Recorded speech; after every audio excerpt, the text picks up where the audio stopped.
It's like you played in the Masters or something, I don't know. Has it been sent yet today?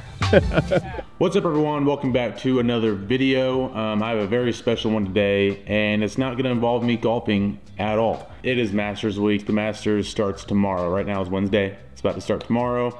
I'm about to tune into the par 3 contest this afternoon. Super excited. The weather in Dallas right now is not very good. It's about to be storming all afternoon. So I just thought I might as well just make like a little video just sharing my Masters experience on Masters week.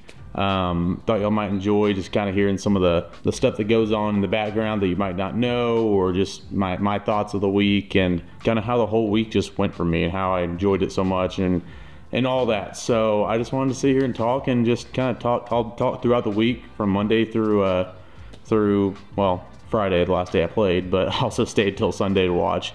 So Monday through Sunday of being at Augusta, being at the Masters. I just want to be able to talk about that and everything that went on. So first off, if you didn't know this already, I did play in the 2017 Masters.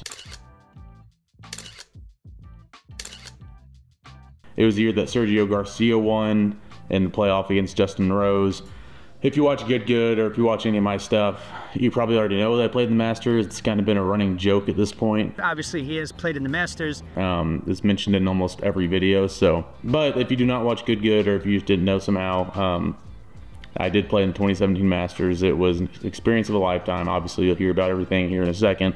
But I made it in by getting runner-up at the 2016 US Amateur. So first place and runner-up at the US Amateur, get into the Masters. And the winner gets US Open, British Open, some other stuff. But I got runner-up, so I got in the 2017 Masters and 2017 US Open. So I also kind of want to talk about the months leading up to the Masters.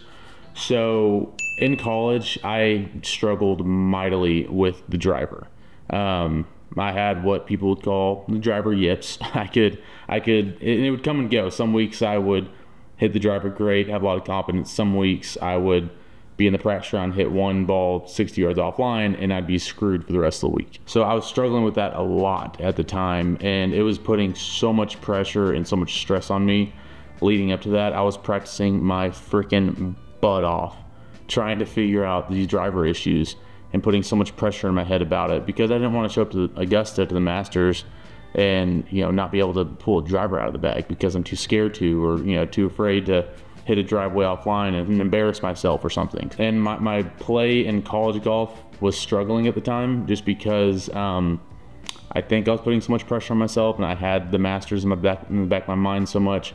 And get you, this is like probably some of the most important part of the college season. It's spring season leading up to Big 12s, regionals, nationals, and I'm not playing my best. I think the next tournament I had after the Masters was actually no, there's one more. There was one more regular season event, and then it was Big 12s after that. So the postseason was coming fast, and I had to get things figured out. But I was stressed out of my mind. And in that year, we actually played Augusta State's golf tournament, which was in Augusta. It wasn't at Augusta National, obviously, but it was the Friday through Sunday right before Masters week. So Coach had set this up before I even qualified for the Masters. This was just a complete coincidence that we were going to play Augusta State's tournament. Like the plan was all the teams that go to that tournament, they get tickets to Monday at the Masters. So like the guys got to be out there on Monday and watch me and everything. That was all coincidence. But we got done on Sunday, and the first 2 days of that tournament I played really bad. Like I don't remember exactly what I shot. I probably could look it up. Mid 70s, I don't know, mid low 70s, which that course I remember was not that difficult. Last round, that night before, I talked to Coach Hibble, and he was like, he literally told me, he's like, just do me a favor and go out there and just genuinely do not care where the tee ball goes every time you hit it. Like, he's like, I want you to hit driver every hole and do not give a single crap where it goes. Like, genuinely just let it go before you hit it. Just do not give a crap. Hit the driver, wherever it goes, it goes. You find it, hit it again. And I tried my best that day just to not care about where it went.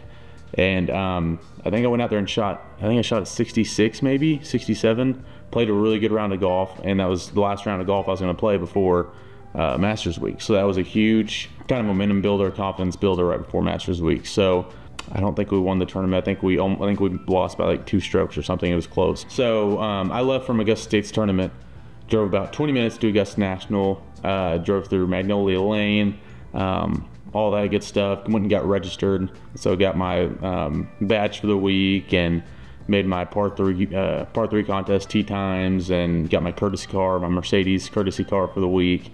All that, got all the registration done, got all that out of the way. A bunch of my family came in that day as well. I'm the youngest of 7 kids, so I have 6 siblings, and then my parents went out there. I mean, basically my entire family was basically out there. So it was a lot of donkeys that were hanging out at Augusta National that week. Yeah, so everyone got in that night. I got registered, like I said. I went and practiced for a couple hours before it got dark, just because because the grass we were just playing on, 20 minutes away, was completely different. It was Bermuda and all that, and I wanted to get at least kind of a little taste, start getting used to the grass, just kind of chipped around, putted a little bit. Just want to get used to the bent grass and the fairways and all that. So practiced a little bit before I went to bed. And then that night, I had my first day in the Crow's Nest, which, if you don't know what the Crow's Nest is, it's the second story of Augusta National's clubhouse. So Augusta National's clubhouse is kind of this big old 1-story building, and then right at the top in the middle, there's like a little peak part. That's the Crow's Nest. So that's historically, ever since the Masters began, that's where the amateurs that play in the tournament will sleep and stay, and it's just a historic thing. The pictures up there are unbelievable, and it's small quarters. It's not a very big place, but I wanted to stay there the whole week. Staying in Augusta National's clubhouse for a week, with all that history, thinking about all the players that slept in there and stayed there for the week, and I had to do it. So I stayed my first night in the Crow's Nest on my little bed. It was a comfortable bed, but it's a little area. That was a cool first night, just kind of getting settled in to Augusta National and into the Masters week. So I wake up Monday morning, go get some breakfast, and the cool thing about Augusta National, obviously depends on where you are, where you can get into, but the clubhouse dining area where the players go and families, you can literally order whatever you want. Like, there's no menu. So you for breakfast, lunch, whatever. And I want to say maybe they changed it up that week, because I also went 5 days before. So by the time I got the invitation to Masters week, I had 5 full days I could go out to Augusta. I obviously used all 5 of those days. So I'd already been to Augusta 6 times actually, because I played it when I was younger as well. But so I was kind of familiar with the clubhouse and the course and all that already, luckily. But yeah, I'm pretty sure it was during the Masters week too. You could order whatever you wanted. So you can go up and say you want French toast or waffles, or I mean, obviously some crazy things. You could order whatever you wanted, and which was kind of stressful to me, because I just didn't ever know what I wanted. But usually I went with something simple. I went and got some really good practice in, and again, I just wanted to really hammer down on trying to get used to the greens, the green speeds, a lot of lag putting, because even those 5 days I'd played before, from like December to March, the course and grass was way different. It was cut differently, they mowed it differently. It was the same grass, but the way they prepared it was much different than how it usually plays. I just had to get used to all that, and I wanted to make sure I hammered that early in the week. That day I played a practice round with Bubba Watson and Steve Stricker. So Bubba Watson played college golf at Georgia with my head coach I had at Oklahoma, Ryan Hibble. They played college golf together, so they knew each other very well, know each other very well. Coach Hibble set me up with Bubba Watson to go play a practice round or two during Masters week, and Bubba was super nice about it. I loved Bubba personally. He was such a nice guy to me, and super helpful with everything. So I played with Bubba and Stricker that day, and Stricker was maybe one of the nicest guys you'll ever meet. He was unreal, like how nice of a guy he was. Crazy story about that day was I was planning on playing 18. They were planning on playing 18. We get through 6 holes. I'm just in awe of how Bubba's shaping the ball and these shots he's hitting. And we get on to 7 tee box, and I pull my driver out, and I'm just kind of messing with the face, like bouncing the ball in my face or something. And I look at it, and there's just a massive crack right across my driver face. Never happened to me before. But I'm like, of course it's gonna happen in the practice round at the Masters. I think I literally was like, are you freaking kidding me, on the middle of the tee box? And they're both going like, what happened? And showed them. They're like, wow, that sucks. Played 7 with a 3-wood, which isn't a crazy play for number 7. And then number 8, long par 5 up the hill, just driver galore. Like, it's one of the biggest landing areas on the course. I pull out 3-wood, and I just know all like the patrons that were watching were probably just thinking like, what the heck is this amateur kid doing hitting 3-wood off this hole? Like, no one hits 3-wood off this hole. Little did they know that my driver face was about to just shatter. I ended up just playing 9 holes that day. I wanted to go to the range, make sure, wasn't really want to go to the range, but I just wanted to go make sure my driver got fixed. I may want to make sure I got the right specs in it. So I cut my practice round short, just to 9 holes. They kept playing. I went to the truck, the club truck, and got it all fixed, got it all figured out. I think they made me 2 drivers just in case. And I just practiced the rest of that day, hit some balls in the range, did some wedge work, and then hammered down on some more putting and short game. And then that night was the amateur dinner. So the Monday night of every Masters week, they have a dinner in the clubhouse for all the amateurs that are playing. And went to that night. The dinner was awesome. We all got dressed up nice, and it was a lot of fun just being able to be a part of that. The chairman of the club joined us for the dinner, and it was just an awesome night. One night I'll never forget, just being able to, obviously it was no past champions dinner like they have on, I think it's Tuesday nights. It was nothing compared to that. There wasn't Tiger there or anything, but it was still such a cool night. Another amateur in the field, Toto Gana, he won the Latin American Amateur, which got him into the Masters. Both of us stayed in the Crow's Nest all week, but Monday night all the amateurs stayed. I think there was only 6 of us that year, I want to say, maybe 5 or 6 of us. Not as many amateurs as there usually is. And all of us stayed there that night, and it was crammed. Like, we had all the beds filled. It's a small area up there. A couple of guys were snoring hard. I did not get great sleep that night, to say the least, but it was still cool. I mean, it's part of the tradition. All of us were in there, all the amateurs playing that week. We're all in the Crow's Nest. After the amateur dinner, we kind of stayed up for a little bit talking, and it was a cool night. That finished off that night. Monday was awesome. Other than driver face, I mean, it was a dream come true. I mean, I was getting to play. It was my first time playing Augusta, like in Masters conditions and during Masters week with patrons. All the times I'd played it before, I won't say all the times, but the 6 times I played it before, it was empty. There was no patrons, no one watching. This was the first time playing in front of people at Augusta, and it was an awesome day. So Tuesday rolls around. Again, I didn't get great sleep that night just because everyone was snoring, but I wake up, I go get breakfast again down in the clubhouse, and then I go to the range, and I got like a good 3 hours of practice in. The weather on Wednesday was going to be terrible. Like, the forecast was awful, so I think everyone knew that. So the range and practice facilities were just packed all day. But it was fun because I already knew some of the pros. Like Jason Day, I knew pretty well. I knew Spieth. I knew Ricky Fowler. A couple others I think I knew. I don't know. So I got to see a bunch of them. Got to talk to them on the range. And I was talking to Spieth, and I asked him when they were going to tee off. And it was getting to around that time where I wanted to go play and get on the course. So I asked him when he was going to go off, and he said him, Bubba, and Will McGirt were about to go tee off the back 9 if I wanted to join. I was like, yeah, let's do it. So we head to number 10. So I played that day with Will McGirt, Bubba Watson, and Jordan Spieth. And we played a little game that 9 holes, me and Spieth versus Bubba and McGirt. That one was cool. Because obviously, I mean, Spieth's always a big name, but especially during that time, that was like right after he won the Masters, I think 2 years before that, and Bubba just won recently too, and it was just a big name group with Bubba and Spieth being in there, and then Will McGirt was a great player as well, and he was playing really well during those couple years. So it was a big name group. We had a ton of people following us. That was freaking awesome, playing Amen Corner with those guys. Yeah, me and Spieth ended up losing by 1 shot to them. I remember I played like the first 3 or 4 holes very badly. I was very nervous in that group, but I kind of got settled in. I think I birdied like 15, 16, maybe I might have birdied 3 in a row in that. I might have birdied 15, 16, 17. I don't know. I finished strong. I remember that. So I played 9 holes with them. Oh, actually, I'll tell you this. They did the skip shot for the first time on 16. If you don't know about the skip shot, it's like in practice round, it's not mandatory, but it's tradition to like go skip one off the pond, across the pond to 16 green. You've probably seen John Rahm do it where he made that hole-in-one doing it and all that. I did that pretty successfully. It went a little long at the green, but Bubba did it with his driver and hit like 20 feet. It was ridiculous. That was kind of a cool story from that day. All of them are done. They were just playing 9 holes that day.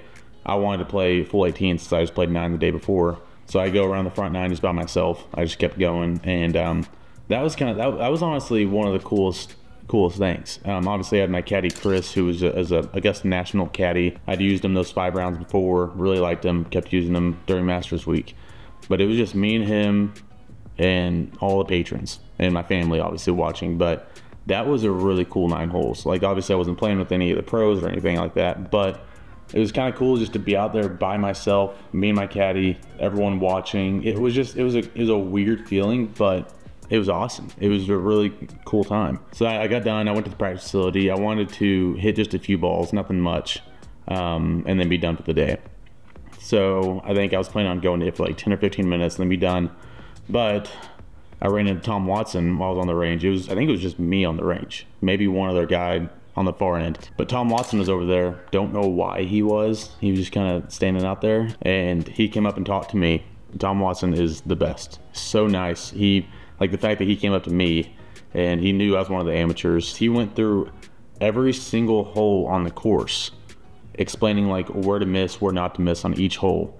And like I didn't ask him for that. He just started doing it, and such a nice guy. That's something I'll remember forever. All of a sudden that range session lasts a little longer than I want to, but it's freaking Tom Watson, so he can talk for however long he wants. And such a cool experience though. I got done with that, went over to the Airbnb that my family was at. We had a little cookout, got back in the crow's nest, went to sleep, and that was Tuesday. It was Tuesday. It was a really cool day. That practice round I will never forget, and talking with Tom Watson that's a memory that will last with me forever. So Wednesday rolls around, and like I mentioned before, Wednesday we all knew the weather was going to be really bad. But the good thing is the weather wasn't supposed to roll in until like 9:30 or 10. So everyone and their dog went to the range at like 7:30, 8 a.m. or maybe earlier, but as early as you could, just so we could get some type of practice in before the weather rolled in. Because it seemed like once the weather came in, it was going to be done for the day. So we all got there early. The range was packed with everyone playing. For me, I wanted to go get as many holes as I could in on the course. I'm much better when I go play on the course instead of just hitting balls on the range and stuff. And I'd gotten so much work done on the greens already, so much range work, wedge work. I wanted to go play the back 9, so I asked a couple of the guys. I saw Phil for the first time on chipping green. I went up and introduced myself to him and talked to him for a few minutes, and I was like, hey, are you by any chance going to play at all? He said, no, I definitely would go play with you today, but he's like, with the weather coming in, I'm just gonna get some good practice in for the next hour or so and then head back to the Airbnb. And I was like, yeah, no problem. I mean, he was super nice. You know, he obviously turned me down on playing that day, but it wasn't in a bad way. Obviously, he just wanted to get some practice in and go back to the house. But he was super nice when I talked to him. I forget what I asked, but if they wanted to play, it was kind of the same answer. They were just wanting to practice.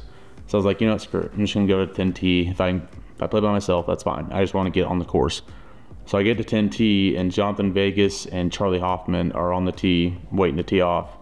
And I asked them if I could join. They're like, yeah, sure. So played with them. We only got to hole 14. I think we were on 14 fairway when it got called. Like the horn blew. We had to get off the course. So we all go to the van that takes us back to the clubhouse. Kind of curious. So Dustin Johnson was on the course as well. I think he was like a hole or two ahead of us. So we're all going to the same van that's left at 15 green. I get in the back of the van, and then like 2 minutes later, DJ hops in the van. He gets in the row in front of me. His brother is putting his bag in the back, and he's like, hey, he like taps me on the shoulder. Hey, bud, do you mind giving this to DJ up there? And it was his wallet, which was like freaking like this thick, and then his watch as well, which is, I'm not a big watch guy, but it looked really nice. But he's like, do you mind passing to DJ? I'm like, yeah, sure. So I just grab it all. It's like freaking weighing me down. I was like, hey, DJ, here you go. And he's like, oh, thanks, man. I'm like, yeah, no problem. So that was kind of funny. But we go back to the clubhouse. I think it was delayed for like 30 minutes to 45 minutes, something like that. They reopened all the facilities. So all the patrons had to leave, and then they come right back, reopen everything. And that was obviously the day of the par 3 contest. And my tee time was one of the earlier ones. My tee time was with Adam Hadwin and Craig Stadler. I remember they reopened it up.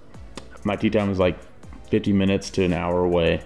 So I'm like, I planned on my dad caddying for me in the par 3 contest the whole time. I want my dad to go out there and experience it, carry the clubs. I was gonna let, if if I wasn't in contention of winning it or something, I was gonna let him hit a shot on 9 or something. He's a really good golfer, so I wanted him to caddy for me. So I get my dad. I'm like, hey dad, go change your jumpsuit. Like, let's get this going. Like, we might. It didn't look like we were gonna be able to finish the par 3 contest unless the weather magically disappeared later on. But I was like, we might have a chance to at least play a couple holes. So get your jumpsuit on. Let's go get ready. So he goes and gets his jumpsuit fitted for him, gets it on. He's on the range with me. I'm hitting balls, practicing. He got to meet Justin Rose. He got to meet Ricky Fowler. He got to meet a bunch of the pros. He just got to be out there on the range at Augusta in his jumpsuit, like watching his son practice. And so I think that'll be a memory that he will have forever. And it'll be a memory I'll have forever. They blew the horn again like 10 minutes before my tee time. So I didn't get to play the par 3 contest at all. Only par 3 contest in Masters history that's ever been canceled. It's like, of course, it's the year I played. So didn't get to do any par 3 contests that year. Obviously, it sucks not being able to have my dad go out there and actually caddy for me. But I'm still really glad that he got to, like, I have pictures of him in the jumpsuit and everything, and super glad that he got to go experience, like, being on the range and meeting Justin Rose and Ricky and all those guys. So he still got, a pretty cool story out of it. Once the par 3 contest was called, it was, I don't know, around noon or 1 or something. I think I remember I just went to the Crow's Nest for a little while, and then maybe I forget what I did Wednesday night. I think there was a dinner that I don't even know what it was for, but they invited me to it just because I was like around the grounds, but had to dress nice for it. It was in like the new media facility that they have at Augusta. And my sister actually came with me, so that was fun. She got to go have a nice dinner, and I met Craig Stadler, and I got to meet some other Augusta National members, and that was really cool. But it was kind of a out of the blue, like, hey, there's dinner tonight going on if you'd like to join. I was like, sure, yeah, why not? So I went to that night, and then I went to bed somewhat early, tried my best to get any kind of sleep, and I was just trying to get ready for my 11:29 tee time for the first round of the Masters the next day, and trying to get mentally prepared. And I put in all the work. I knew the course well. I did everything I could those first 3 days. Yeah, I was just so excited to get the whole thing started.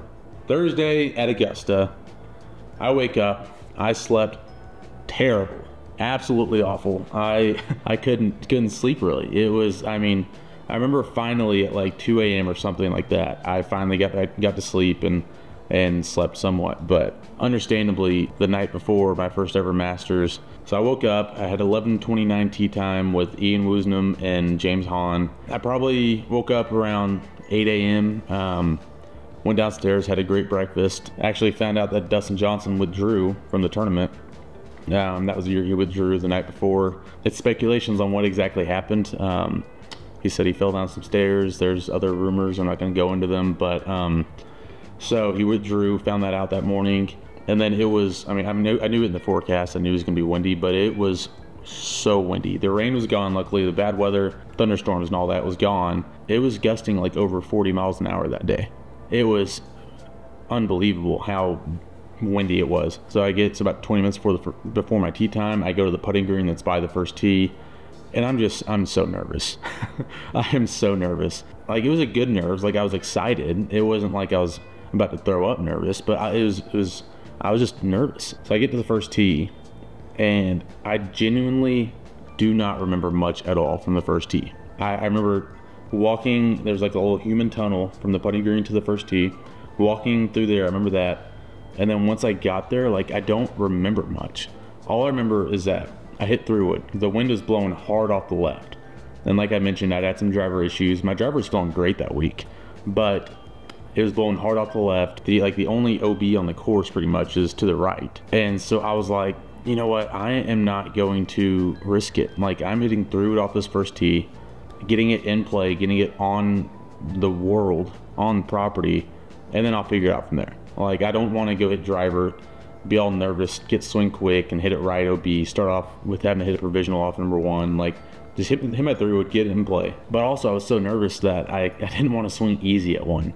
So I was like, you know what? I'm just going to swing through it hard as I can, and whatever happens, happens. Like, I am just going to swing hard, hope I hit center of the face, and if it goes in the left trees, fine. If it goes in the bunker, fine. Just somewhere kind of where I'm looking. I vaguely remember like swinging as hard as I can, and I look up and it was just a freaking nuke.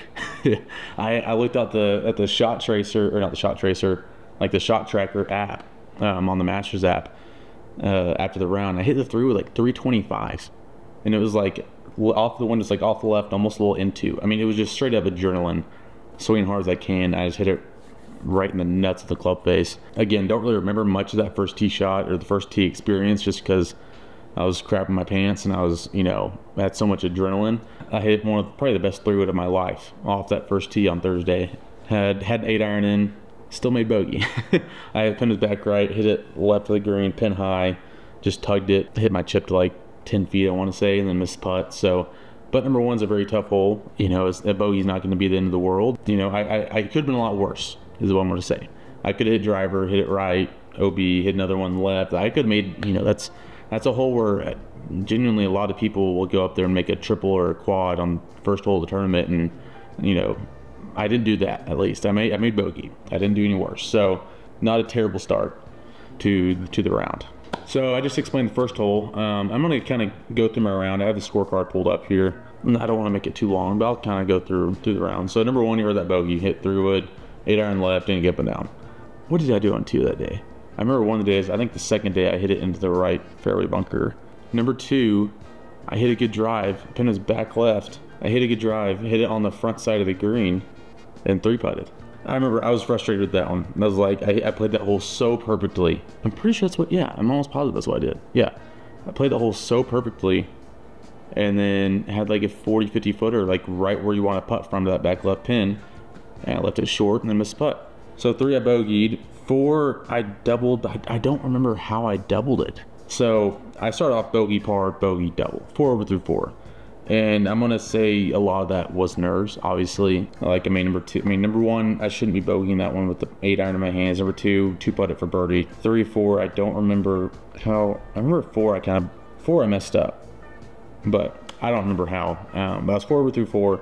Par 5, par 6, 6 par 3. I remember I had like 15 feet for birdie to that back left pin, maybe even closer. Maybe it was like 10 feet, and I barely missed it.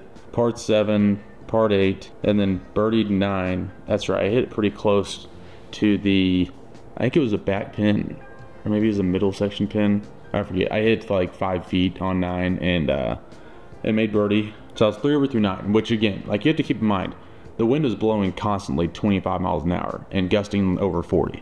Like, it was like none of the scores that, I think there was one score in the 60s. Charlie Hoffman, of course, at the Masters, shot like 67 that day. And other than that, no other scores in the 60s. I think there were only like 7 or 8 rounds under par. I have leaderboard pull up somewhere, but like, it was playing very difficult. So 3 over through 9, like, if I can shoot even 1 under on the back, like, post a pretty solid score in that win. So I wasn't like terribly mad with 3 over. I remember I wasn't playing. I just kind of had to get those nerves out early, but then I settled myself in. Went one under in the last 5 holes of the front 9.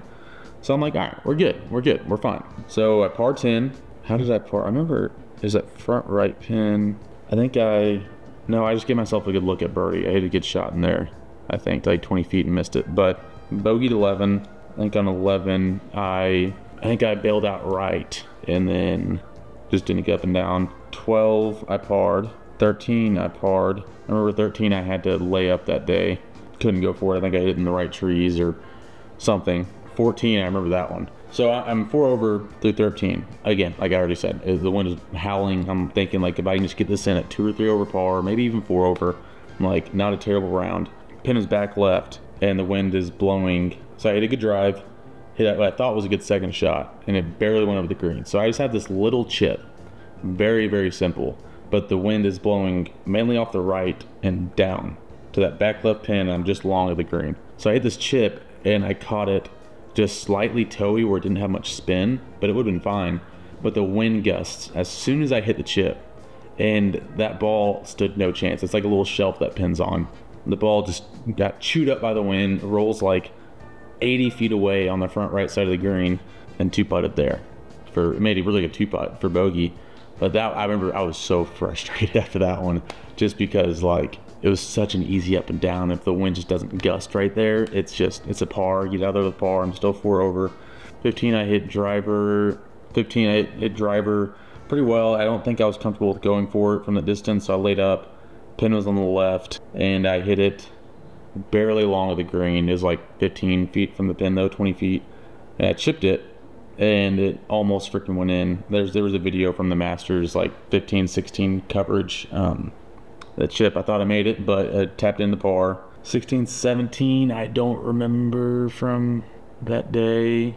And then 18, I remember hit a good drive. Then I hit a driver and hit into the right green side bunker. Hit a good bunker shot to like 6 feet, but then I missed the putt. Completely misread it.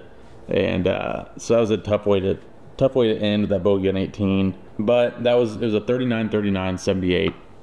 And again, like, I mean, with that wind, on the last 14 holes, I played 2 over. In that wind is not bad at all. It's just that start was so shaky, and you know, I think that a lot of that was just nerves. But it was still, you know, at 78, I was disappointed after that. Again, it wasn't like I wasn't out of it. Normal Masters weeks, if you shoot 6 over in the first round, you're gonna have to go do something great the next day to make the cut. This week, it was playing so tough that day. Like, I knew after that round, like, even though I was frustrated, you know, I wish I'd just gotten off to a better start and done a little more down the stretch. I knew, like, all I needed to do was shoot like even or 1 under on the next day, and I would still make the cut. Like, it was very attainable. So I wasn't out of missing the cut. It was just playing so tough that day. Playing in that wind, it's very tough to putt. I guess it's all about keeping your ball in the right spot on the greens and around the fairways and all that. And it's tough to do that when the wind's blowing that hard. So after the round, I went to the locker room, ate some lunch, and Justin Rose actually came and sat with me, and we talked for a little bit. And I just kind of hung out the rest of that night. I just kind of hung out the rest of the day and just tried to stay positive and know that, you know, I didn't have to go crazy the next day to make the cut. I just had to go play solid golf and just do some good stuff and see what happens. And second round of the Masters, I had the 3rd tee time off, 8:22 a.m. It was cold that morning, I remember, and it was windy again. It wasn't as windy. It wasn't blowing up to like over 40 like it was the first day, but it was still blowing constantly, like 10 to 15, gusting over 20. So it was playing easier than the first day, but still not a walk in the park at all. I guess I didn't really explain the first day either. Playing with Egan Woosnam was so cool. He was hitting it like 60 yards shorter than me, but he beat me in the first round. I mean, I think that was like his second to last Masters he played in. He, you know, is obviously older now, and he was having a tough time getting up some of those hills, especially like number 8 and 18. But he was such a nice guy, such a nice guy. Then James Hahn is also one of the nicest guys. I actually saw James Hahn at the Good Good Desert Open that we did, the live event that was streamed on Peacock. He was out there, and I got to see him for a couple minutes while we were playing. And but James Hahn was super nice, and I forget if he made the cut or not. He was a super nice guy. So I got very lucky with that group. 2 incredibly nice guys, very easy to talk to, made me very comfortable, you know, as I was out there shaking in my boots, especially early on in the first rounds. So yeah, Friday morning, wake up nice and early, and let me pull up the leaderboard or the scorecard that day. And like I said, I knew I was probably gonna need to shoot, like, I thought even or 1 under would make the cut. Got off to a solid start. Par 1, which number 1, the pin was front left. I remember that. Hit a great 2 shots in there, and I had like 15 feet for my birdie and just barely missed it. Number 2, I hit in that right fairway bunker off the tee. Had a layup out of there, and then I forget, maybe the pin was in the front, and I made par. I forget how I made par, but I made par. 3, I made par, don't remember how. 4 really ate my lunch those 2 days. I made bogey on 4, which 4 is an extremely tough par 3. But made bogey on 4, don't remember how again.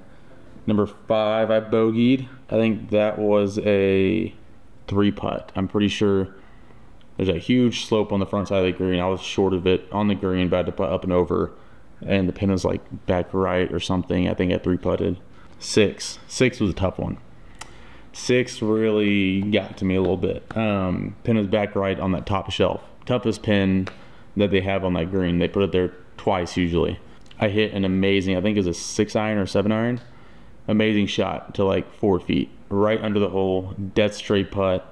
And I'm like, yeah, let's go. You know, just made 2 bogeys, but I can make a birdie here, get back, you know, get going, get this round going. And I freaking miss it. missed a 4-footer. Maybe it was 5 feet. Maybe it was a little longer than I thought, but I don't know. And that was just a real buzzkill. I'm like, that really could have gotten the round going, got it ignited, and I missed the putt. 7, I parred.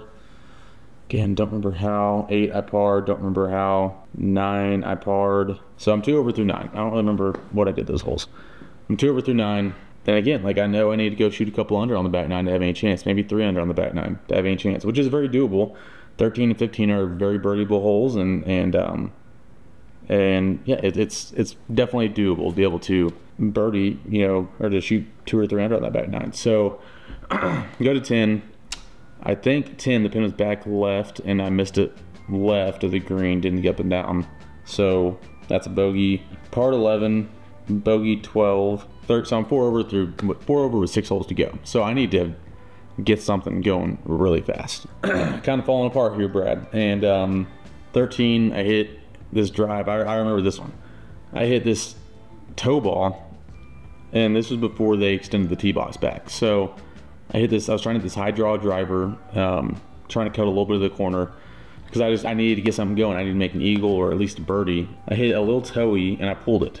And I'm like I'm looking at it, and I didn't hear any trees. I'm like, that's probably in Race Creek. I mean, it's like, well, you know, this is probably over. It's you know, that's probably in the water. We're dropping up there. Let's see if we make par. Get up there, and it's like way around the corner, probably carried by an inch. And I had an 8-iron in, or 7-iron. I had a 7-iron in.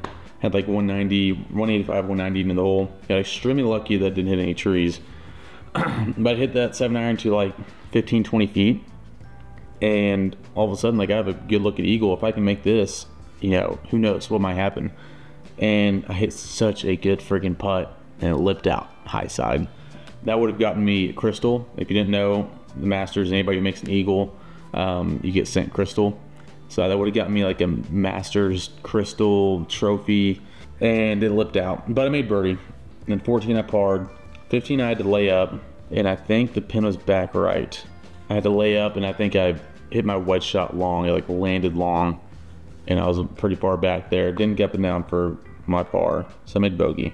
So at that point, I'm thinking, like, you know, I got to birdie these last 3 holes and just hope for, you know, hope the cut will be 7 over. And so 16, pins front right. I remember this one. I hit an amazing shot to like a foot and a half. Almost made a hole-in-one on 16. And so I made birdie there. That was a cool memory. I'll never forget that shot.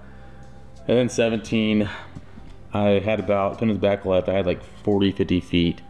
And again, like, I know I had to birdie the last 2 holes to have any chance. So I tried to make sure I got it there, and I got it there all right. I went like 9 feet by, and then missed the putt coming back. So I made bogey. I was 4 over, 10 over for the tournament at that time, and making the cut was out of the question. That was tough to swallow, just, you know, in that moment. But I tried my best just not worry about that. Like wait till after the round, maybe worry about that. I was like, just enjoy 18. Enjoy walking up 18 at the Masters.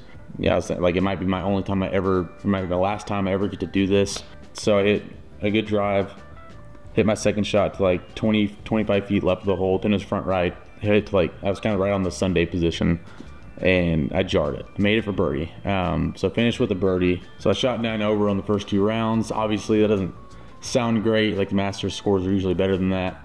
But I know it was after that year, I think it still is. Those first 2 rounds of that Masters were the highest scoring average in the first 2 rounds of the Masters in Masters history. It's like those were the 2 toughest starting days in Masters history, just because of the wind, just because how windy it was. So that 9 over for 2 rounds doesn't, like, yeah, I wish I played a lot better, but it wasn't as bad as it sounds. Like this year, I don't know what the weather's gonna be like tomorrow and Friday, but you know, the cut will probably be 1 or 2 over. So like when you hear that and then you think I shot 9 over, and it's like, oh man, he didn't play well. But I mean, the cut was 6 over that year. So, I mean, I only missed it by 3. So I could have shot even par that day, and I would have made the cut on the number. It was tough. It still is kind of tough, you know, because it's like that. Most likely, especially now that I'm doing YouTube golf, most likely that'll be the only Masters I ever play in. And that was a tournament that I dreamed of playing in for so long, and dreamed I would play in a lot of them. And it sucks to know that I missed the cut. It sucks to, you know, I wish I could have played all 4 rounds, and especially knowing, because I forget what, I did an interview after the second round, or later on that day or something, and they said that strokes gained from tee to green, I was like top 5 for those first 2 days, which is crazy because all I was worried about going into that week was how my ball striking was going to be because my driver issues and all that. And my putting killed me. I just had too many 3-putts. My speed was off. I just didn't make enough putts. And so it was disappointing, but at the same time, you know, I got to play in the Masters, and even though I didn't play my greatest and I missed a cut and all that, it's still, I mean, what a time. I mean, I got to play 36 holes in tournament golf at Augusta National against the best players in the world. So then Saturday comes around, hung out Friday night with my family. A couple of them, well, a lot of them had to go back to their families, their jobs, all that. But a couple, so a bunch, some of them sold their tickets and all that. But 2 of them, Tommy, my brother, and Kathleen, my sister, they both hung around. They wanted to watch with us, or watch with me, because I wanted to hang. I didn't want to just go home. I wanted to, I mean, with my badge and everything, I get free, you know, I get to watch the Masters for free out there. I'm not going to just waste that. So I wanted to stay the weekend and watch and support. Basically, the cool thing about the Masters badge, well, there's 2 things. One thing is they gave us this like gold credit card, debit card looking thing, and I still have it somewhere in my, you know, my keepsake stuff. But it looks like a debit card with like the Masters logo in the middle, or the Augusta logo in the middle, and it's just gold. And basically that was a card I could use anywhere on the property, and like anything was free except for like merchandise. In the clubhouse to the bar, or like there's a little bar outside the clubhouse, I could just go there, use it, get whatever drinks I wanted, get whatever food I wanted. On the course, I can go to any of the concessions, use that, and get whatever I want for free. I don't know who they give it. I mean, they give it to all the players. I don't know who else.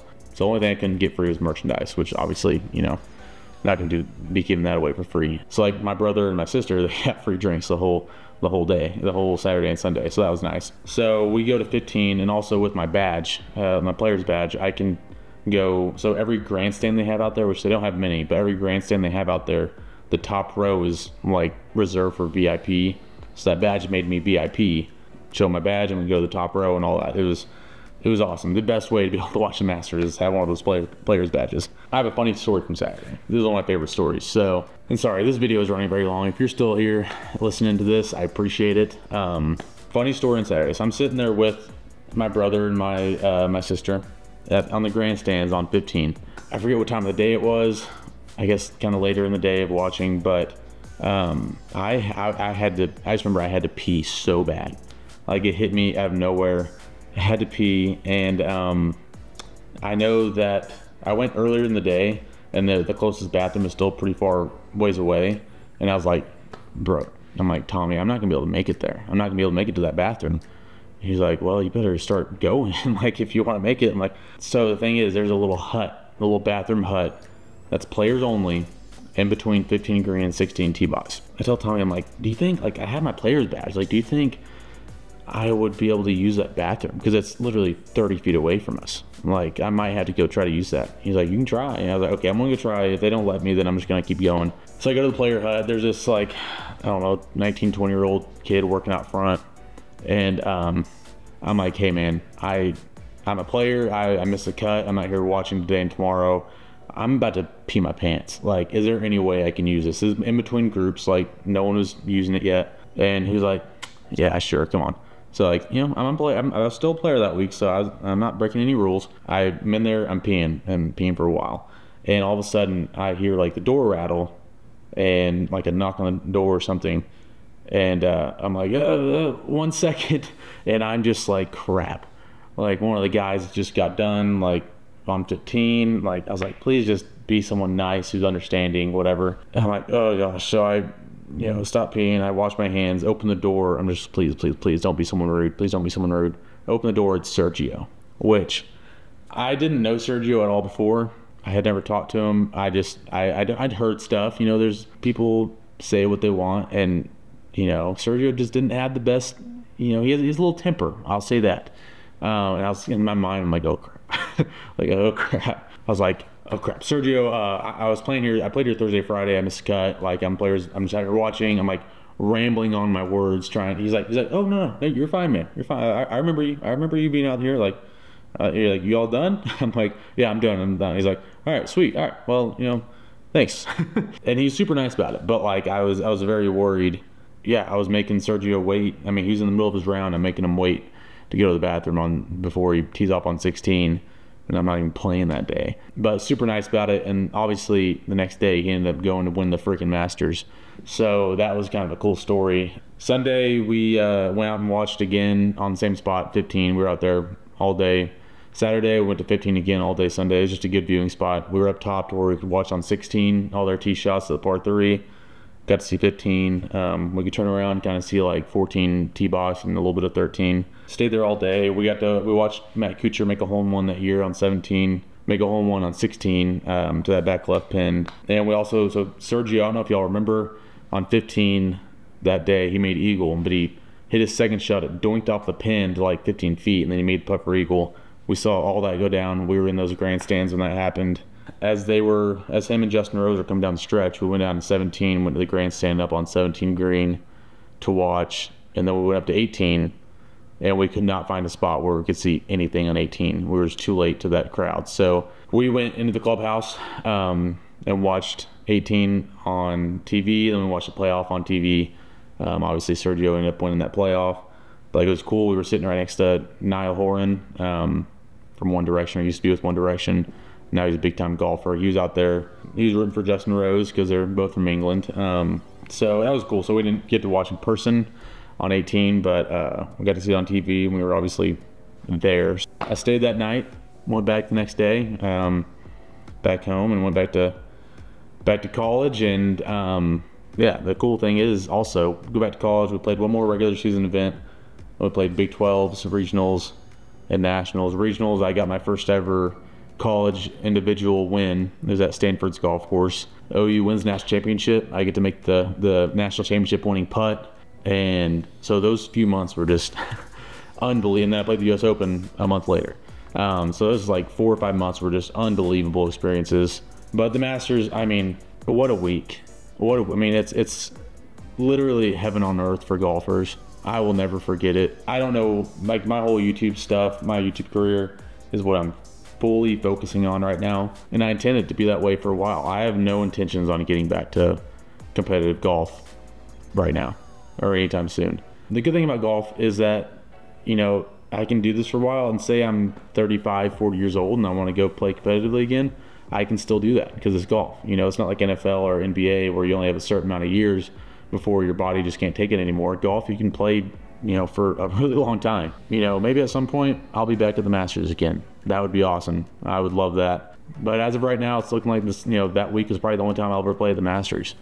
And it's a week I will never forget, and I will always cherish it. And I can't, that's just a story that not many people can say.